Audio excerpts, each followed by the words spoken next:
el versículo, perdón, esperen un minuto, aquí lo tengo, 4:25, que dice, en el nombre del Padre, del Hijo y del Espíritu Santo. Entonces, Séfora tomó un pedernal afilado y cortó el prepucio de su hijo y lo echó a sus pies, diciendo, a la verdad, tú me eres un esposo de sangre. Amén, amén. Así es que el ministro encargado de estas explicaciones que van a estar muy edificantes. Que el Señor te bendiga, ministro. Adelante. Dios le bendiga a cada uno de ustedes. La verdad que voy a comenzar dándole las gracias a cada uno de ustedes por sus oraciones, que son bienvenidas siempre. Estamos en una lucha, no es con carne, es con principados de las tinieblas. Eh, la verdad que es difícil alguna vez llegar aquí los miércoles y traer palabra del Señor. Y le digo esto porque en estos últimos días he estado en contienda con la oscuridad, yo diría, ¿verdad que sí? Personas que quieren distorsionar el camino, personas que quieren pararlo, que quieren frenarlo, y es un poco difícil. Y la verdad que si no fuese por sus oraciones y porque el Espíritu del Señor mora en mí, yo creo que yo hubiera golpeado la peña como hizo Moisés, perdón, ¿verdad? Y perdió el entrar a la tierra prometida. Sin embargo, gracias al Señor y su palabra que me da mansedumbre, templanza, sabiduría, he podido lidiar con todo eso y no golpeo la piedra, más le hablo, como dijo el Señor, ¿verdad que sí? Porque de esto se trata el libro de Éxodo. Se trata de seguir las instrucciones al pie de la letra. El Señor da instrucciones. En estos últimos tiempos vendrán personas que van a distorsionar esas instrucciones para que usted pierda el camino, pierda la vista, que es en Jesucristo, ¿verdad? Nuestro Señor. Y otra vez le doy las gracias por todas sus oraciones, porque es difícil. Vuelvo y repito, no estamos luchando contra carnes principados, estamos luchando contra principados de las tinieblas. Y ellos es que tienen el poder en este tiempo, ¿verdad? Como dice las Escrituras.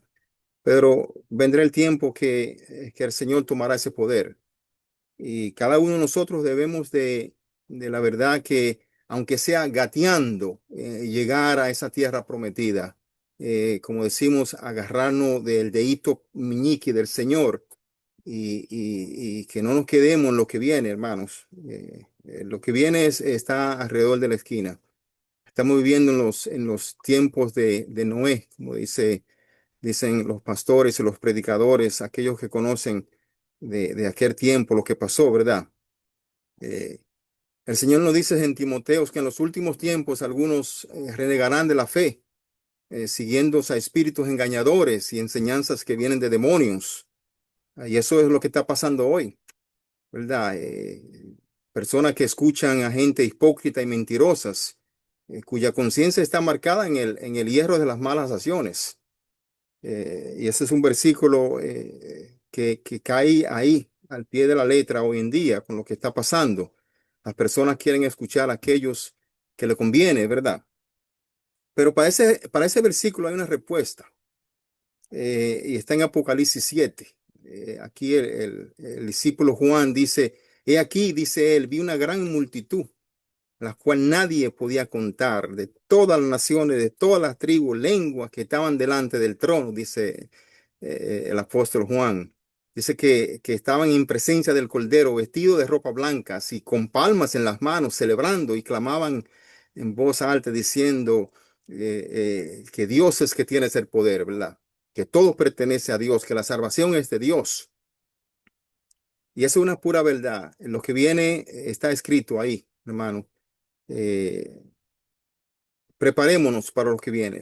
No podemos perder el tiempo en ninguna otra cosa. Mantengamos la vista en el Señor, porque como le digo, vendrán personas cerca de usted, ¿sí? Que lo tratarán de sacar del camino. Eh, Busquemos al Señor mientras puede ser encontrado ahora. Y como la Escritura dice, estemos gozosos siempre. en oración siempre, pidiéndole al Señor 24/7. No tenemos que hincarnos, no tenemos que cerrar los ojos para orar. Recordemos eso. Es una comunión de corazón a Dios. Abramos el corazón a Dios. Pidámosles a Dios mientras caminamos, mientras trabajamos, mientras hablamos. Y pidámosles a Dios que nos ayude a que sea el Espíritu del Señor que florezca, que podamos nosotros dejar que el Señor hable por nosotros en estos últimos tiempos. Somos la luz del mundo, hermanos. Somos la sal de la tierra y somos los únicos. Así como el Señor escogió a Moisés para liberar a ese pueblo grande, inmenso, ¿verdad? Así lo puede escoger a usted para liberar a una persona. Una persona. Y si usted libera a esa persona, trae luz a esas personas, créame que hay coronas en el cielo, hay luz en el cielo, hay fiestas en el cielo porque un perdido se recuperó. Ese es el Señor que en los últimos días, Él irá tras una que se pierde, dejará 99 atrás.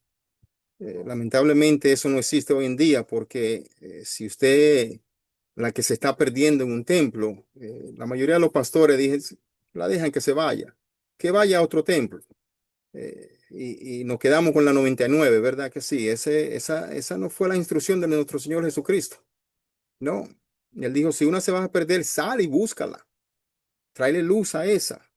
Que las otras 99 están seguras.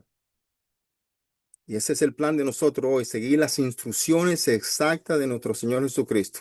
Y el libro de Éxodo, de eso se trata, de seguir instrucciones exactas. Y eso lo veremos hoy, una vez que terminemos con la historia de Moisés en esta lección, porque no se termina, hay mucho más.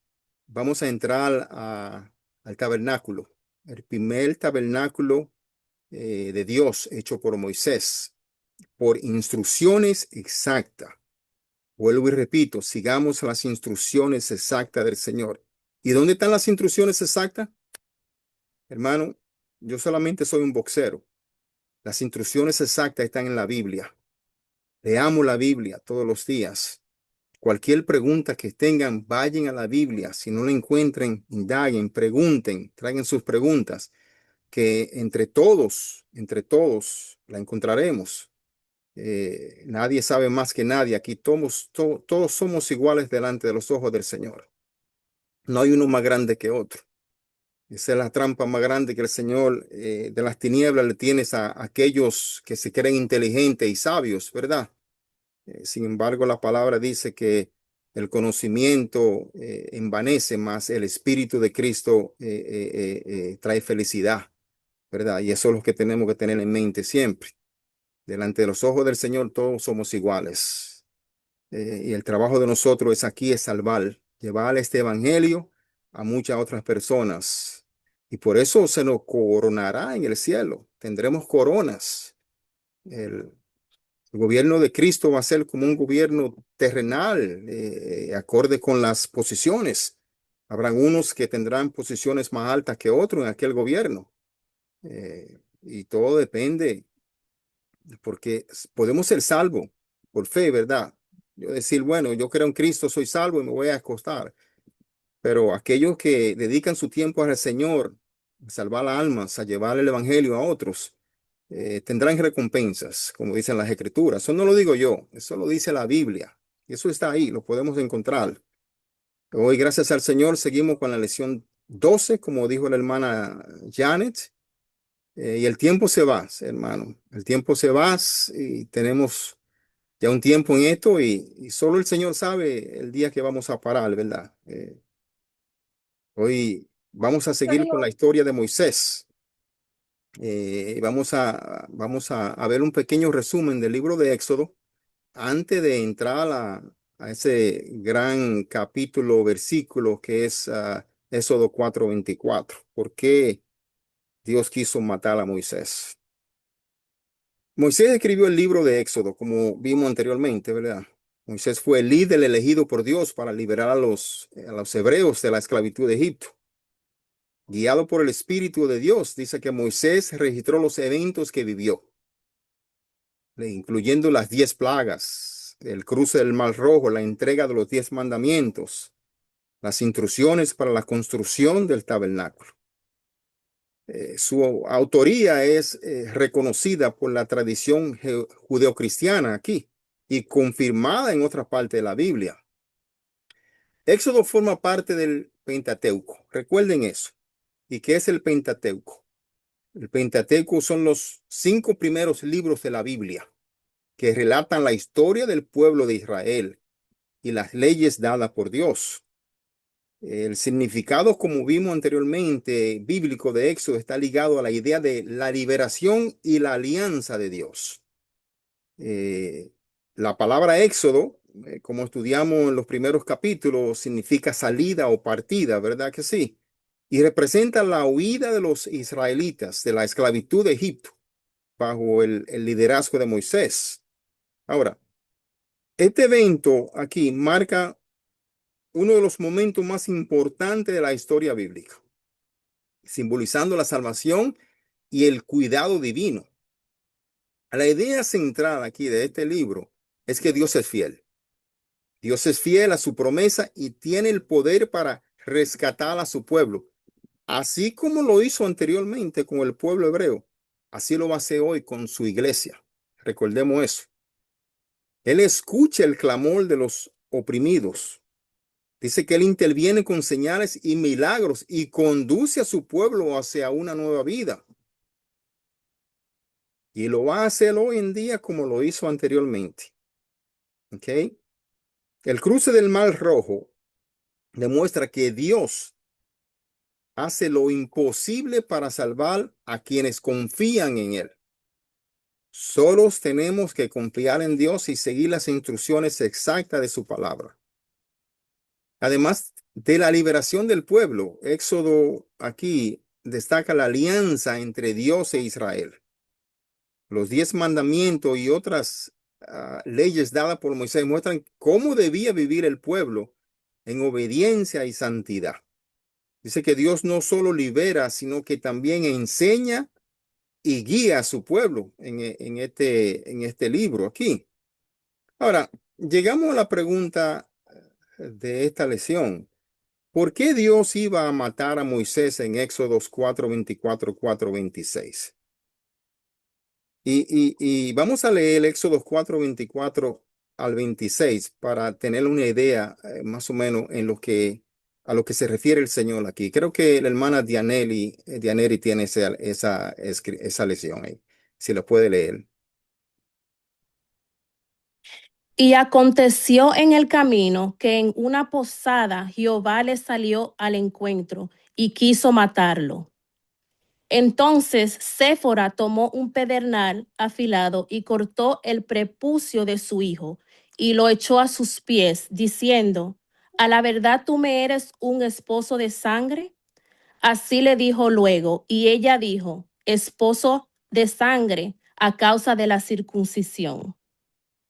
Amén. Amén. Aquí en este versículo hay algo importante. Dice, y quiso matarlo. Sabemos quién es Dios. Sabemos que Dios creó el mundo. Sabemos que Dios creó el ser humano. Entonces, si decimos quiso matarlo, si Dios quiere matar a una persona, lo mata. Para esa no fue la intención de Dios. La intención de Dios fue darle una lesión a Moisés.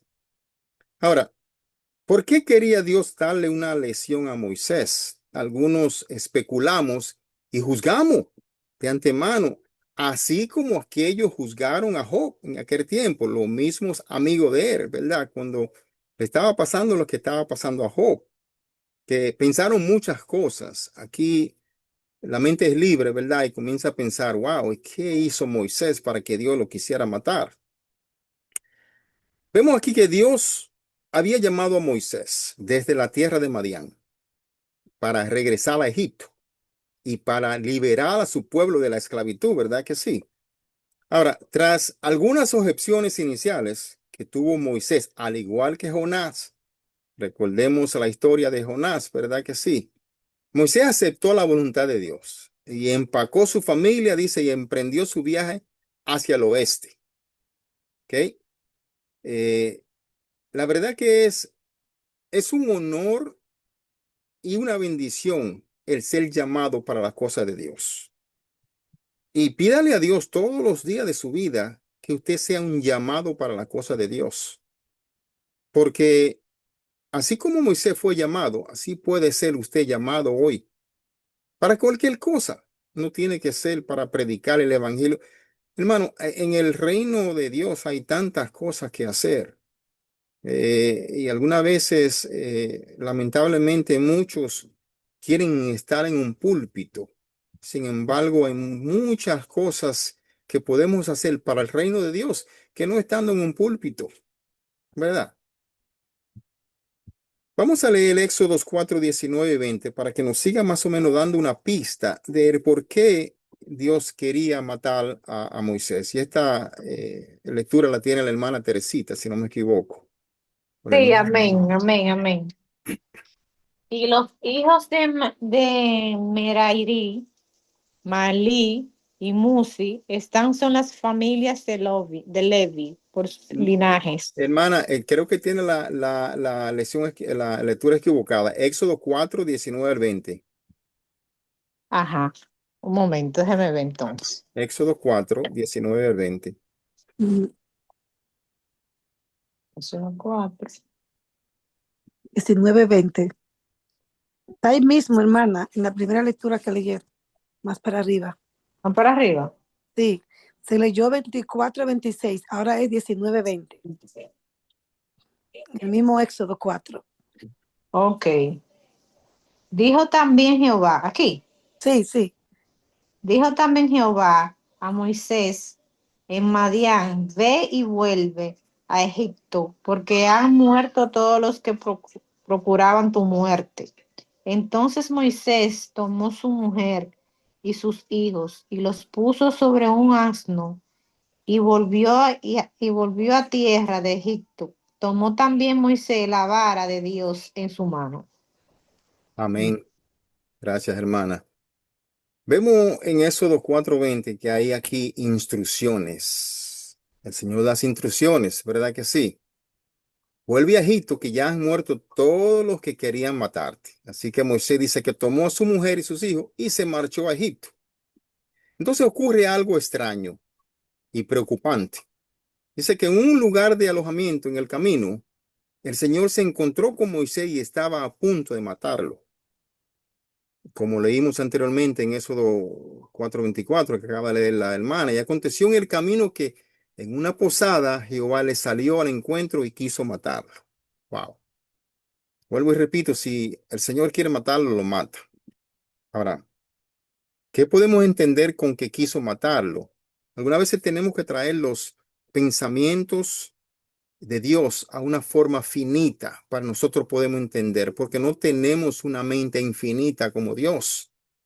Y es por tal razón, algunas veces por la cual nosotros queremos alguna vez sacarle la quinta pata a un capítulo, a un versículo. Y lo que hacemos es que nos enredamos más. Ahora, hablando de este inquietante incidente, porque es un incidente inquietante, en el que Dios iba a darle una lección a Moisés. No se explica con detalle aquí en el texto, pero podemos hacernos una idea de lo ocurrido aquí, ¿verdad? Y aquí están las pistas. En este capítulo, versículo, dice que Dios buscaba matar a Moisés. Pero Séfora, la esposa de Moisés, tomó un cuchillo de pedernal y circuncidó a su hijo. Y circuncidó a su hijo. Dice que después de la operación, Séfora tocó los pies de Moisés con el prepucio. Dice que Séfora llamó a su esposo de sangre, refiriéndose a la circuncisión, ¿verdad?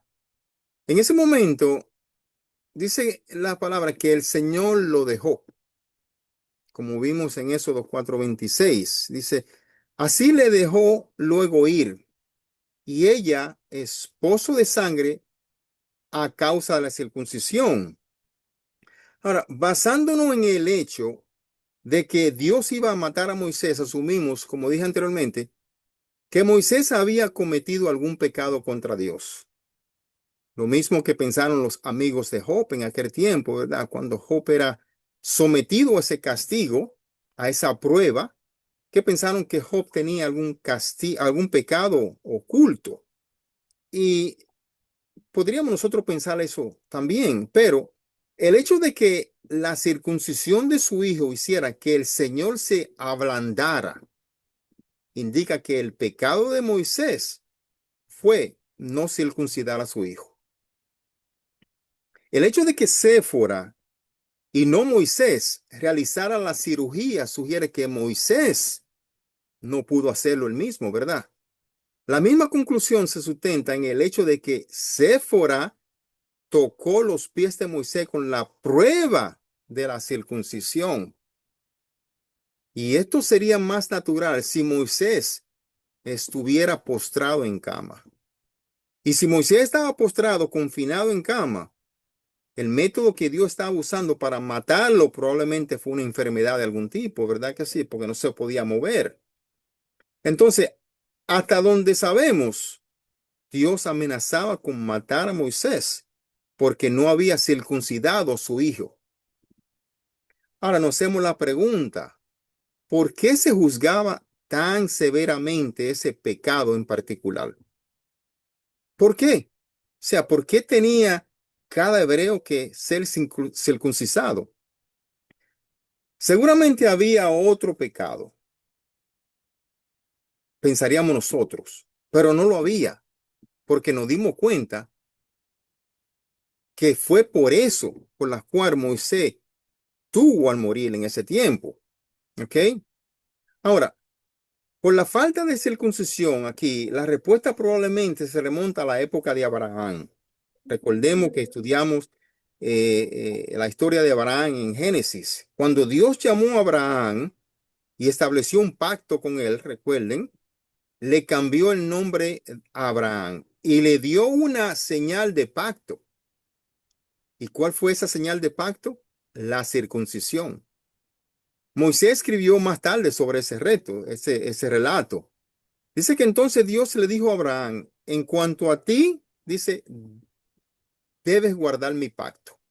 Tú y tu descendencia después de ti, por las generaciones venideras, dice, este es mi pacto contigo.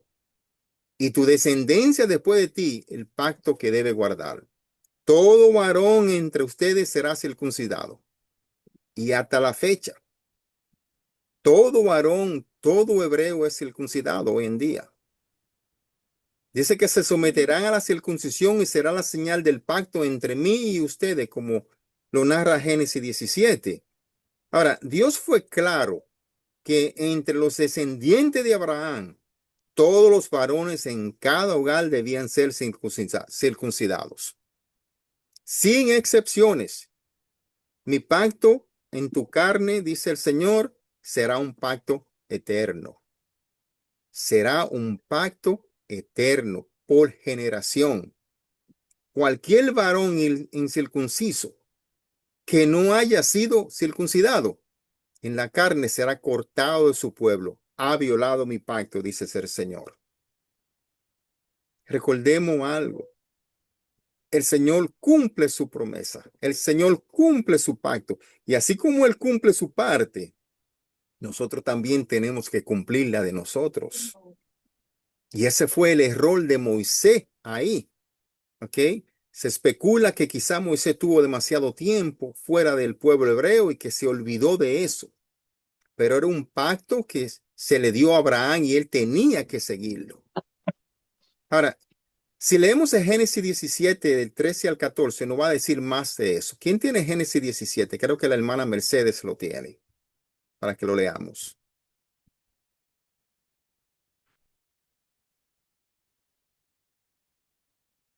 Génesis 17 es del 13 al 14. Hermana Mercedes, Sí, disculpa que no podía quitar el mute. está bien, hermana. La palabra de Dios se lee en el nombre del Hijo, del Espíritu Santo. Amén. Debe de ser circuncidado el nacido en tu casa y el comprado por tu dinero. Y estará mi pacto en vuestra carne por pacto perpetuo. Y el varón incircunciso, el que no hubiere circuncidado la carne de su prepucio, aquella persona será cortada de su pueblo, ha violado mi pacto. Amén. Ha violado mi pacto y será cortado de su pueblo. Moisés, como descendiente de Abraham, había sido circuncidado, pero por alguna razón no había circuncidado a su propio hijo.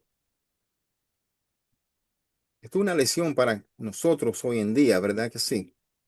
La palabra que el Señor le trae a cada uno de ustedes, no solo se la trae para que usted la guarde, la ponga en un closet, no, es para que usted la regales a otro, especialmente a sus hijos. El primer ministerio de cada uno de nosotros en nuestra familia. Yo todos los días le agradezco hasta el Señor por aquella visión que me dio hace 15 o 20 años atrás, cuando Él me dijo, tú te encargarás de traer tu familia a mis pies. Y pasaron tiempo, y quizá yo me olvidé como se olvidó Moisés. Pero el Señor estaba ahí, porque eso fue un mandato. Tú lo harás. Y hoy en día yo me alegro tanto, porque aunque yo me olvidé en aquel tiempo de esos 15 años, el Señor estuvo ahí, entrenándome, hablándome. Y gracias al Señor, hoy en día hemos tomado ese camino. Y cada uno de ustedes tiene el mismo trabajo que yo tengo. Ministrarle las palabras del Señor a todo aquel que les rodea, especialmente sus hijos y su familia. Hoy hemos perdido el control, el mundo está descontrolado porque hay unos muchachos, yo les llamaría, que no le tienen temor a Dios porque crecieron sin el conocimiento del Señor. Y no hemos descuidado. Entonces tenemos que tomar otra vez la rienda de traer la palabra a la casa, de predicar. Hermano, aunque no le quieran escuchar. Yo le voy a poner un ejemplo antes de seguir con la clase. Yo toda la mañana le mando la palabra del Señor a mis 4 hijos. Toda la mañana. Hay algunos que me ponen una manito, gracias, otros que dicen, ok, y hay otros que ni contestan, pero yo sé que lo leen. Yo sé que la palabra llega porque como dice 2 Timoteo 3:16, dice que la palabra es para instruir, para redarguir y no regresa vacía. La palabra lo hace solo porque es palabra del Señor, es palabra viva. Entonces, ese es el ministerio de cada uno de ustedes. Así como tuvo Moisés el ministerio de traer su pueblo a la libertad, así tiene cada uno de ustedes de traer su familia a la libertad, porque hoy Satanás tiene a este mundo, es yo diría, agarrado en la oscuridad de una forma que no quieren escuchar la palabra del Señor. Sí. Yo diría que Moisés, aquel que iba a rescatar al pueblo de Dios, al pueblo circuncidado de Dios, de los egipcios incircuncisos. Había una clara distinción aquí entre esclavos y opresores, pero Moisés, el líder del pueblo de Dios, estaba difuminando la distinción en su propia familia al no circuncidar a su hijo. Además, Moisés debía ser el legislador de Israel y no era aceptable que el legislador fuera el infractor, violando la ley y el pacto de Dios. Parte de la ley exigía la circuncisión, como lo dicta Levíticos 12:3. Vamos a leer Levítico 12:3, que lo tiene la hermana Rocío Morales, si está por ahí. Lo va a leer la hermana Wendy. Amén. Rocío no está disponible. Amén, amén. Dice la palabra de Dios, la leemos en el nombre del Padre, del Hijo y del Espíritu Santo. Dice, y al 8º día se circuncidará al niño. Exactamente. Es una ley, es un mandato para ellos hasta hoy, eterno, por siempre, Que Moisés tuviera un hijo incircunciso sería una flagrante hipocresía. La hipocresía nunca es buena en un líder nacional.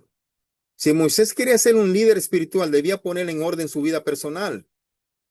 Y eso es lo que manda hoy el Señor, poner nuestra vida personal en orden primero. Si quería ser hebreo y no egipcio, debía seguir las instrucciones de Dios a los hebreos. Si quería evitar la hipocresía, debía circuncidar a su hijo. Cualquiera que fuera la causa del pecado de omisión de Moisés, aquí la situación debía rectificarse antes de que pudiese llevar a cabo su misión. No podía él llegar a Egipto rompiendo el mandato del Señor. Y por tal razón por la cual el Señor lo frenó y casi lo mata. Le enseñó una lección. Algunas veces Dios va a hacer lo mismo con nosotros. Recordemos eso. ¿Sí? Dios estaba a punto de matar a Moisés, pero Moisés sobrevivió porque Dios permitió arrepentimiento y el perdón. Y hoy hace lo mismo con nosotros. Nosotros pecamos, pero Él permite que nos arrepintamos.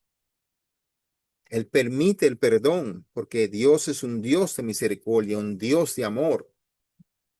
Alabado sea el Señor, porque la misericordia triunfa sobre el juicio. Alabado sea el Señor, porque la misericordia todavía triunfa sobre el juicio, como lo narra Santiago 2:13. ¿Qué nos dice Santiago 2:13 que nos lo va a leer la hermana Wilma?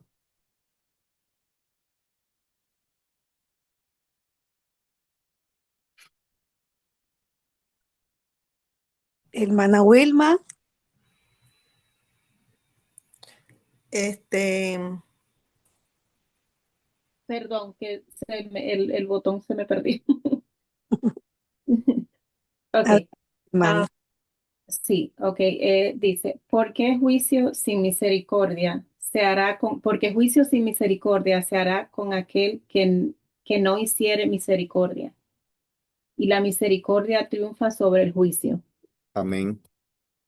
Y la misericordia, gracias al Señor, triunfa sobre el juicio.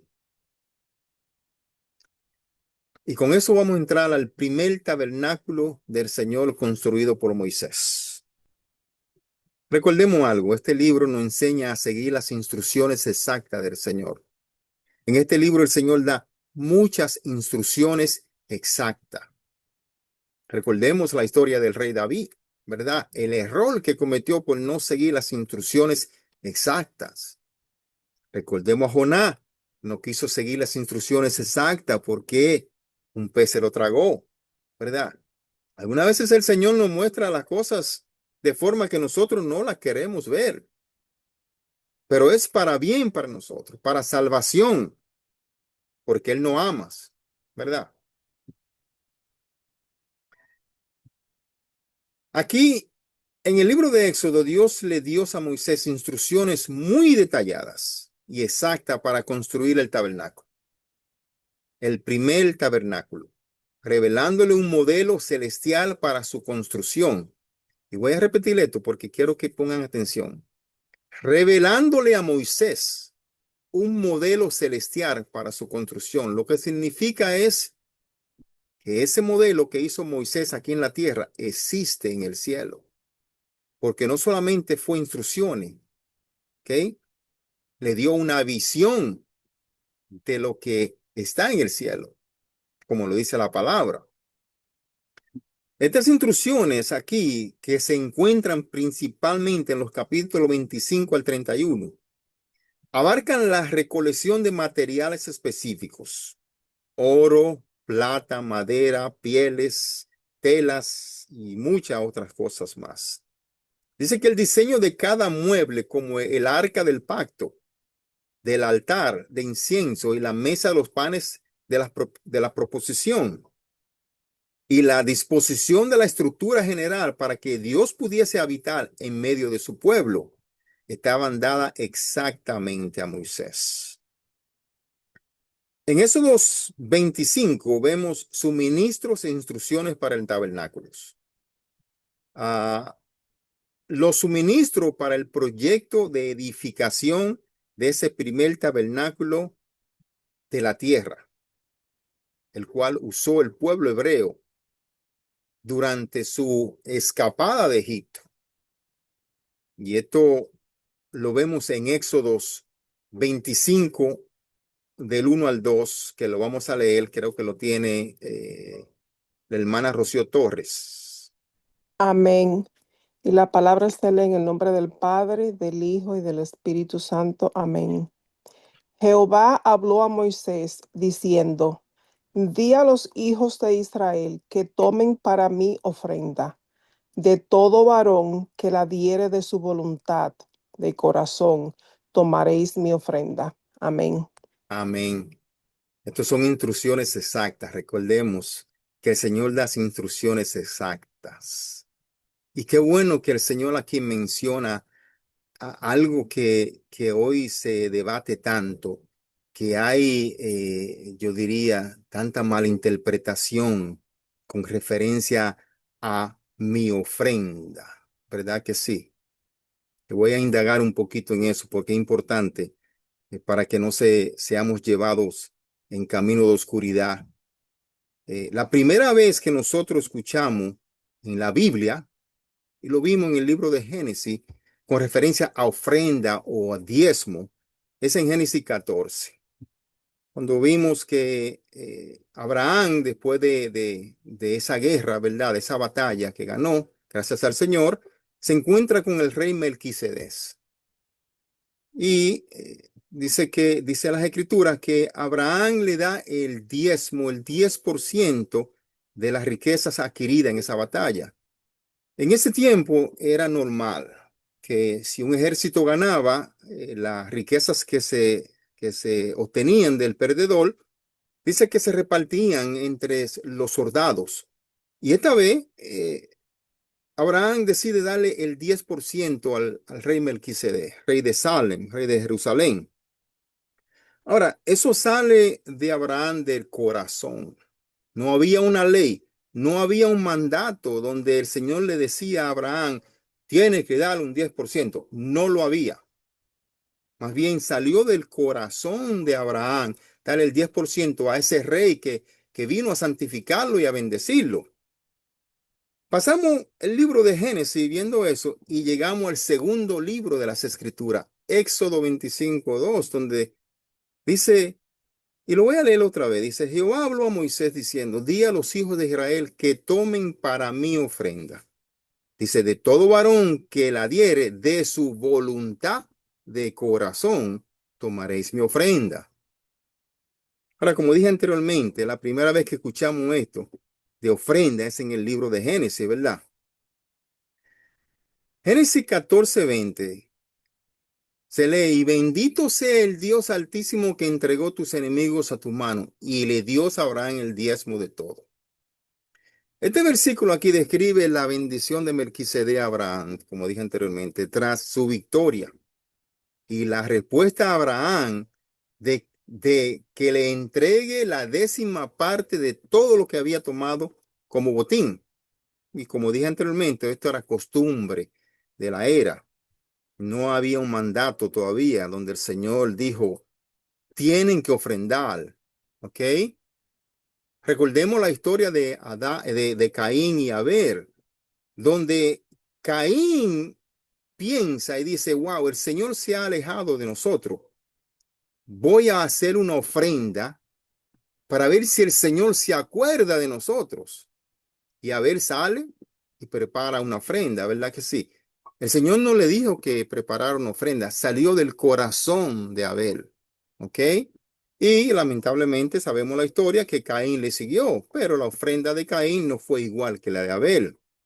Ahora, aquí en el segundo libro, Dios le dice a Moisés que pida una ofrenda. Jehová habló a Moisés diciendo, di a los hijos de Israel que tomen ofrenda para mí, de todo varón que diere de su voluntad. De corazón tomaréis mi ofrenda. Di a los hijos de Israel que tomen ofrenda para mí. Wow, qué importante es eso. Antes de que Dios le dijera a Moisés para qué era la ofrenda, él le dijo a Moisés que tomara una ofrenda. Dios quería que Israel tuviera motivado por un corazón dispuesto, en vez de una necesidad específica. Nuestra ofrenda, hermanos y hermanas, no debe ser primordialmente debido a la necesidad. Debemos de dar ante todo debido a que nuestro dispuesto corazón nos compromete a hacerlo. Como dice él, que tomen ofrenda para mí. Dios es un Dios rico. Dios es el dueño de todo y usa cualquier método para proveer en lo que Él quiere. Recordemos eso. Pero a menudo Él usa el corazón dispuesto de su pueblo para apoyar su obra.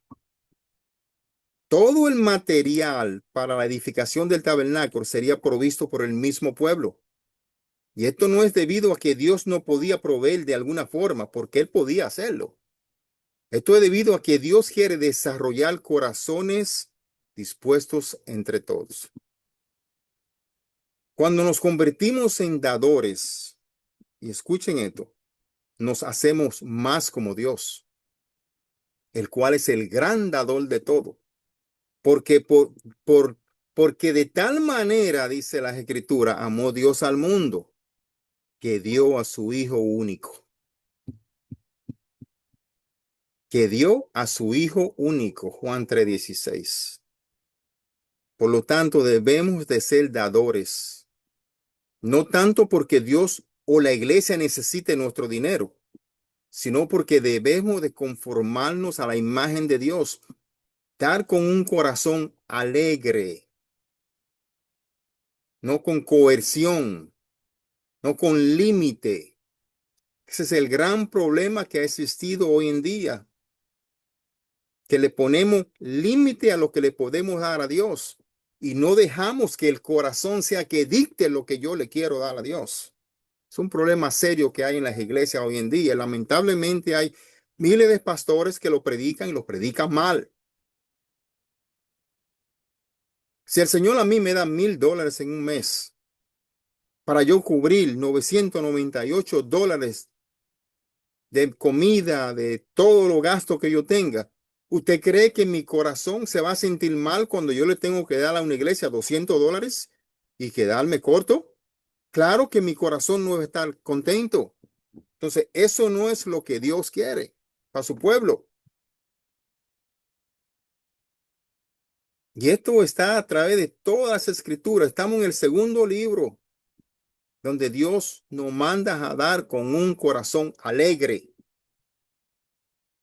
como nos lo confirma el Nuevo Testamento en Romanos 8:29. También vamos a leer Romanos 8:29, que lo tiene la hermana Jennifer. Amén. Porque a los que antes conoció, también los predestinó para que fuesen hechos conforme a la imagen de su Hijo, para que Él sea el primogénito entre muchos hermanos. Amén.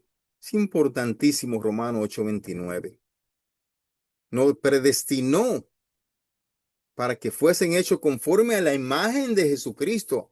Nosotros a la imagen de Cristo, para que Él sea el primogénito entre muchos hermanos. Nuestro Salvador, nuestro Rey, nuestro Dios encarnado se volvió nuestro hermano en esta tierra. ¿Sí? Fue crucificado, dio la vida por nosotros. Nuestro hermano encarnado dio la vida por nosotros. Se convirtió otra vez en Dios. Está a la diestra del Padre sentado en el trono, esperando aquel día que viene pronto por nosotros. Porque Él dice, si no me voy, no regreso, por eso me voy. Dice que de todo varón que la diere de su voluntad de corazón. Dios solo quería las contribuciones de aquellos que dieran de su voluntad. Él no quiere su ofrenda si usted va con un corazón triste porque usted tiene $100 y necesita 150 para pagar su renta. Es triste como hay manipulaciones en las iglesias hoy. Eso me entristece bastante porque están dejando personas en la calle. Dios no está interesado en ofrendas obligadas o manipuladas. No lo está, nunca lo ha estado. Dios es el rey, Dios es el dueño de todo. Y aquí nos lo dice claro, otra vez en este segundo libro. Y a medida que vayamos navegando, vamos a ver más y más que Dios quiere su ofrenda, pero con un corazón alegre. ¿Sí? ¿Qué nos dice segunda de Corintios 9:7? Vamos a leer segunda de Corintios 9:7. Amén. Yo lo tengo. Amén. Dice 2 de Corintios 9:7. Cada uno de cómo propuso en su corazón, no con tristeza ni por necesidad, porque Dios ama al dador alegres. Amén. Gracias, hermano Jesús. Dios ama al dador alegre. Dios ama un corazón alegre. Hermano, esto está en las escrituras, está por doquiera. Entonces, lamentablemente, y como digo siempre, esto es una película, ¿eh? Todo lo que usted hace está firmado. Cuando usted se siente en el trono, allá, en ese gran juicio, esa película es que va a hablar. Pobres de aquellos, dice el Señor, que llevan a mi pueblo a la perdición. Es mejor que se acten, dice, una piedra de molino en la cabeza y se tiren al mar. Es mejor. Lamentablemente hoy se está llevando el pueblo de Dios por camino de vereda, por camino de oscuridad, por la ambición al dinero y a las riquezas. Tomaréis mi ofrenda, dice el Señor. La ofrenda no le pertenece a Moisés, recordemos. La ofrenda no le pertenece a ningún pastor, no le pertenece a ninguna iglesia, le pertenece a Dios. Tomaréis mi ofrenda, dice el Señor. La ofrenda le pertenece a Dios. Solamente estaba retenido por Moisés y la nación a favor de Dios. Lamentablemente, si eso lo hicieran hoy así, wow, fuéramos otro pueblo. Esta es la ofrenda que tomaréis, dice el Señor de ello: oro, plata, cobre, azur, púrpura, carmesí, lino fino, pelo de cabra, un sinnúmero de cosas para hacer el tabernáculo. Cada uno de estos materiales tiene una representación revelante, simbólica o espiritual para la construcción del tabernáculo. Y el propósito del tabernáculo, al terminarlo, podríamos calcular el valor más o menos aproximado de unos 13 millones de dólares de hoy en día. Y su peso combinado sería aproximadamente de 8,000 kilos. Era algo extravagante, era algo bello. Es un modelo que existe en el cielo. Como no lo narra aquí el Éxodo 25 del 8 al 9. Vamos a leer el Éxodo 25 del 8 al 9 que le tiene la hermana Sandra. Amén. Bendiciones para todos. La palabra se lee en el nombre del Padre, del Hijo y del Espíritu Santo. Amén. Y harán un santuario para mí, y habitaré en medio de ellos, conforme a todo lo que yo te muestre. El diseño del tabernáculo y el diseño de todos sus utensilios, así lo haréis. Amén. Instrucciones exactas, Dios el Señor. Hoy el Señor nos da instrucciones exactas a nosotros también. ¿Cómo hacer las cosas? Dice, harán un santuario para mí y habitaré en medio de ellos conforme a todo lo que yo te muestre.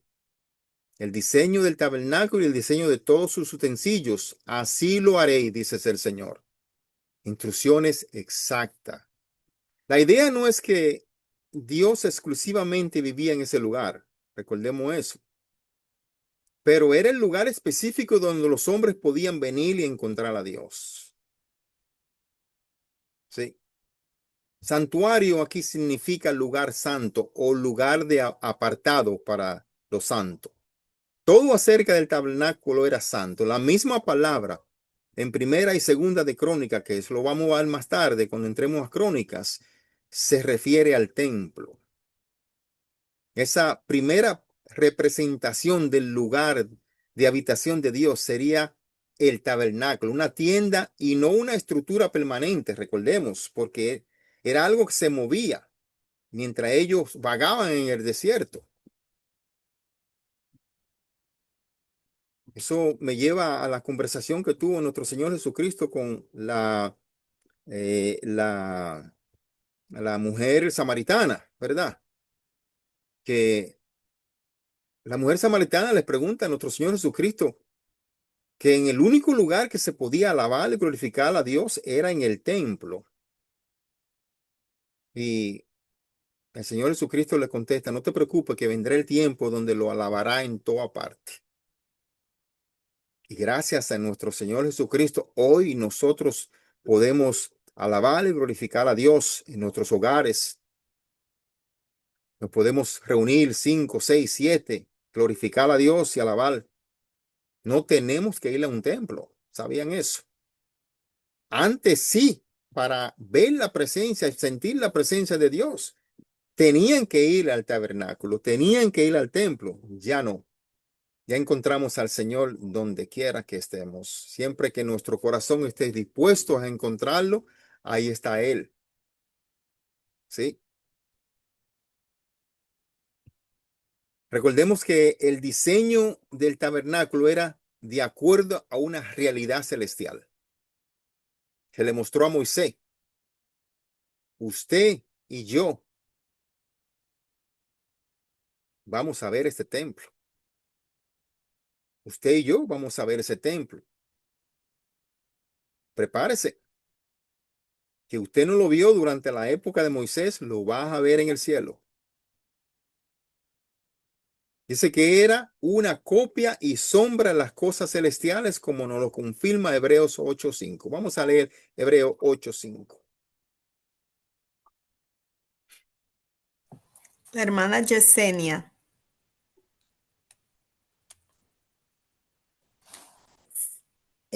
Bueno, si no lo voy a leer yo. Hebreo No, I'm 8. sorry, ya estoy aquí, que estaba en Ok, el cuarto de Londres y no tenía señal, ya lo voy a adelante. leer. Sí, disculpen, ya voy a entrar para... Amén. Amén, gloria a Dios.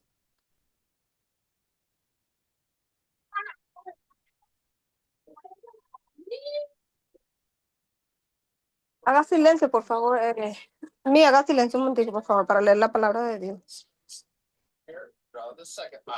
Emma, bájale un poquito, por favor, para leer la palabra del Señor.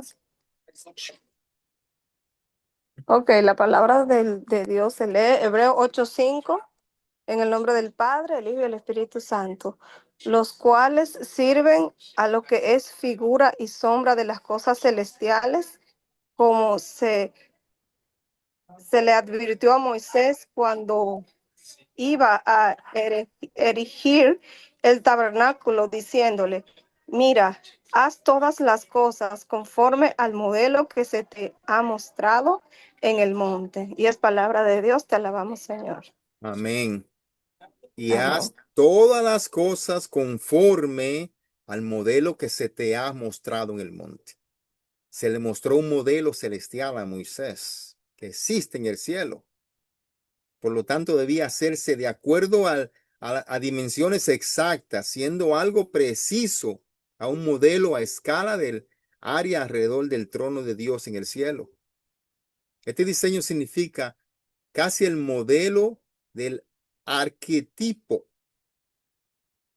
y las instrucciones básicas del arca, del pacto que dio, también fueron exactas, como nos lo narra Éxodo 25 del 10 al 11. Vamos a leer Éxodo 25 del 10 al 11, que lo tiene la hermana Jasmine.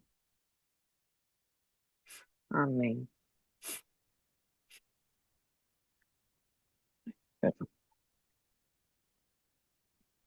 Harán también un arca de madera de acacia.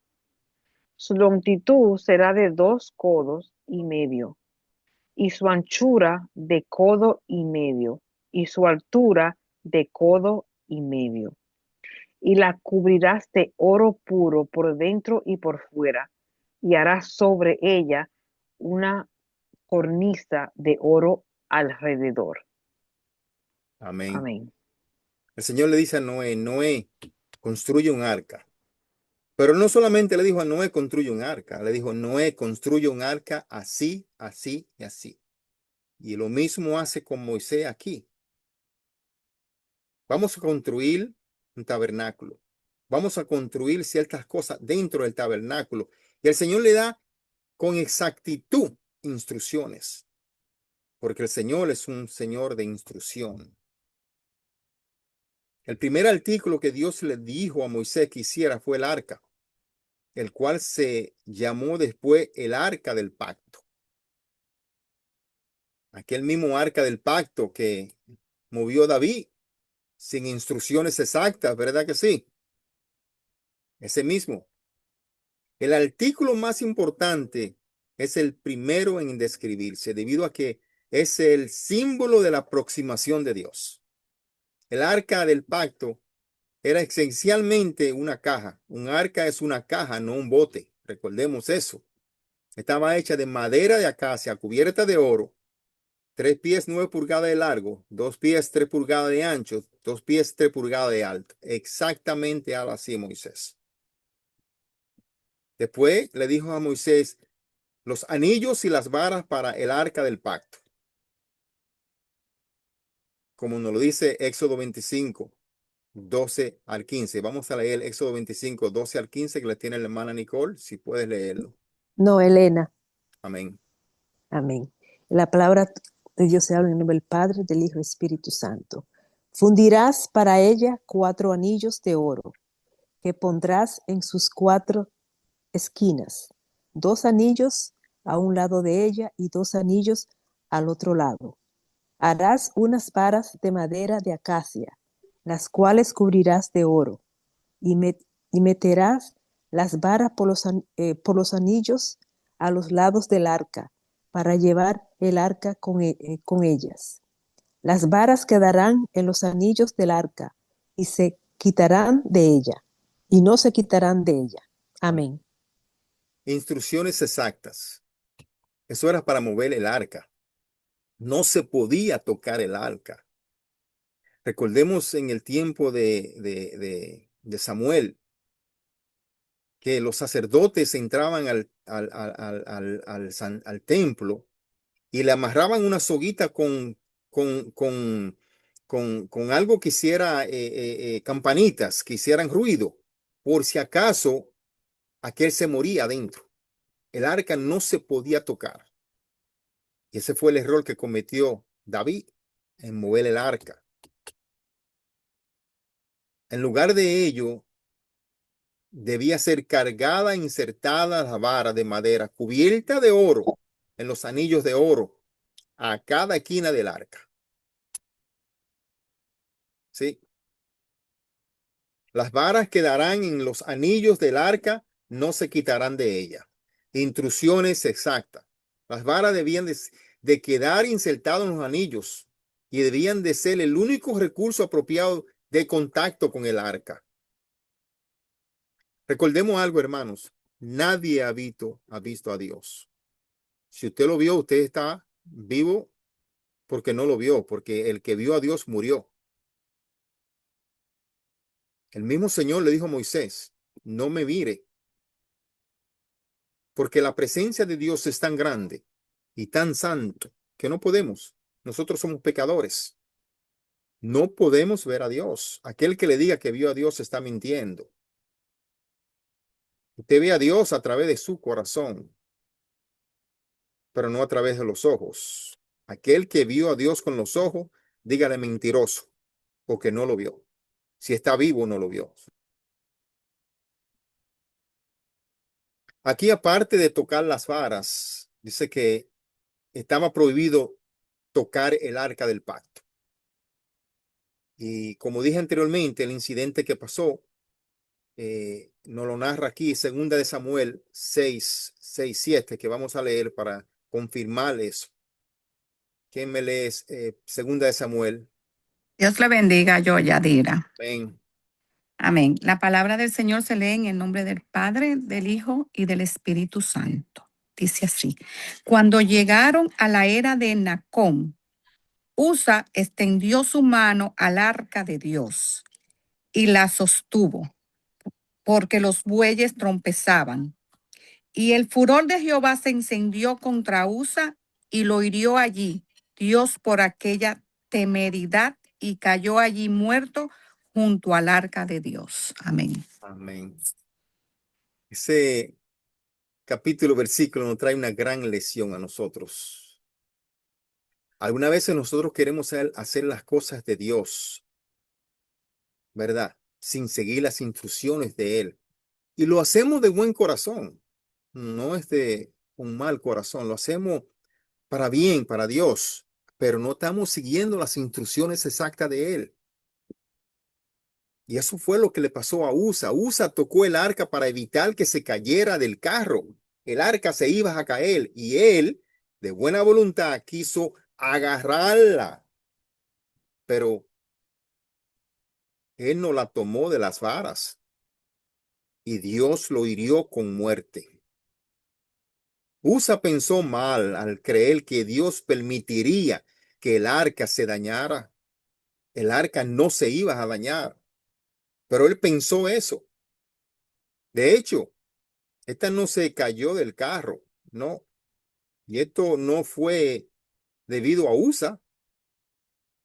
Usa también estaba mal en pensar que había algo menos puro que el suelo, que su acto de pura desobediencia. Así es. Lamentablemente, algunas veces tratamos de hacer las cosas bien para Dios, pero no estamos siguiendo las instrucciones. Hermanos, las instrucciones de Dios están en el libro sagrado. Léalo. Léalo. Vamos a leer la última lectura de la lección porque son las 8:14 y cuando estamos en el Señor, el tiempo vuela. Vamos a leer el Éxodo 25:16. Amén, me toca a mí. Bendiciones, hermanos. La palabra de Dios se lee en el nombre del Padre, del Hijo, del Espíritu Santo. Y Éxodo 25:16 dice: y pondrás en el arca el testimonio que yo te daré. Amén. Amén. Y pondrás en el arca el testimonio que yo te daré. Creo que después de ese tenemos otro que la hermana Catherine tenemos tiempo. Dios instruyó a Moisés de colocar el testimonio. Eso es una copia de la ley en el arca del pacto. Dice que yo te daré. Dios le dijo a Moisés aquí que construyera el arca del pacto para guardar la ley aún antes de que la ley fuese dada.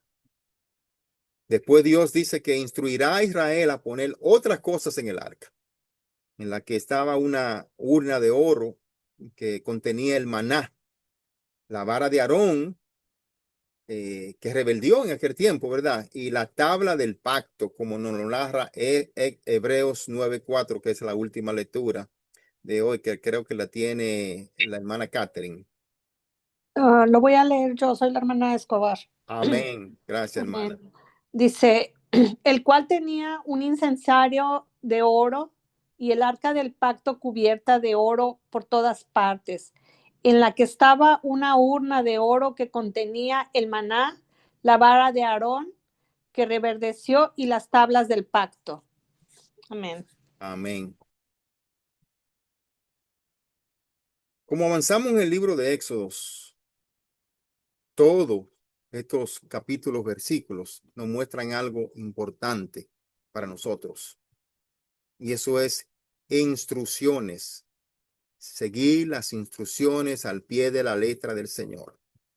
Si seguimos las instrucciones al pie de la letra del Señor, quizá en los ojos de nosotros, los ojos humanos, vamos a ver que algunas veces las cosas no caminan bien, pero son nuestros ojos.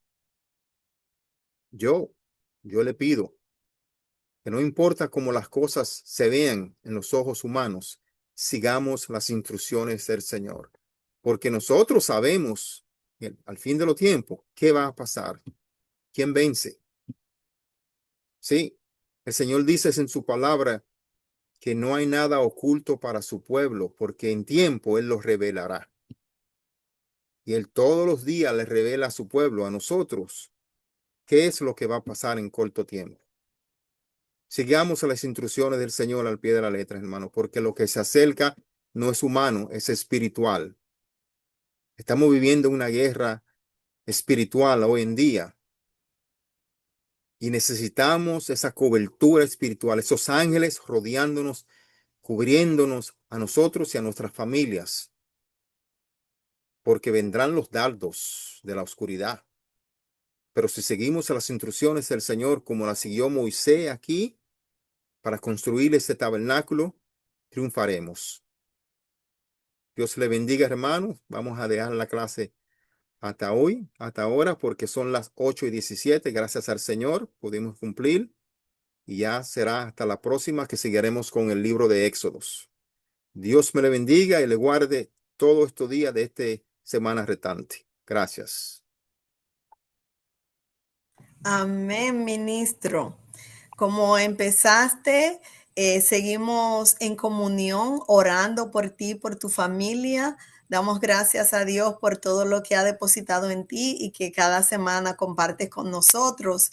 Y podemos ver que como nos explicaste al principio de las luchas espirituales, todas las pruebas que has tenido que pasar, pero sabemos, como dice la Biblia, y como decimos que mientras más grande la batalla, pues mejor la victoria, porque esta clase, la verdad que hemos aprendido mucho, mucho de la instrucción de Dios, de la obediencia, de la ofrenda, sobre todo de la fidelidad de nuestro Señor y la importancia de seguir instrucciones. Así es que, mis amados, seguimos estudiando, seguimos leyendo, como siempre les digo, nos pueden mandar las preguntas porque así el ministro las puede explicar durante la clase. Y sigan estudiando, sigan leyendo porque seguimos aprendiendo y cada vez conocemos más a nuestro Creador. Mientras más estudiamos, más leemos la palabra, más conocemos a nuestro Dios. Así es que, como cada semana, los invito a la oración de los jueves a las 6 de la mañana, donde nos reunimos a interceder por todas las cosas. Están todos invitados por este mismo medio. También le damos las gracias a cada uno de ustedes por estar aquí. Que el Señor los continúe bendiciendo. Si alguno no conoce a nuestro Señor, este es el tiempo se acorta. Tenemos que estar preparados y como sabemos, nuestro Señor Jesucristo es el camino, la verdad y la vida. Nadie llega al Padre si no es por nuestro Señor Jesús. Y dice la palabra en Romanos 10, 9 y 10, que si confesares con tu boca que Jesús es el Señor y creyeres en tu corazón que Dios le levantó de los muertos, serás salvo. Porque con el corazón se cree para justicia, pero con la boca se confiesa para salvación. Ya ustedes saben que estamos dispuestos siempre a orar y sigamos compartiendo lo que estamos aprendiendo con nuestros familiares, con nuestros amigos, mis amados. Muchas gracias a todos. Envíen sus preguntas, siempre tengan sus Biblias, lápiz, cuaderno y anoten, subrayen su Biblia y siempre, siempre lean, que la palabra es la instrucción de nuestro Dios. Amén. Gracias a todos y nuestra hermana Elena nos va a estar despidiendo en oración en esta noche. Adelante, mi hermana Elena.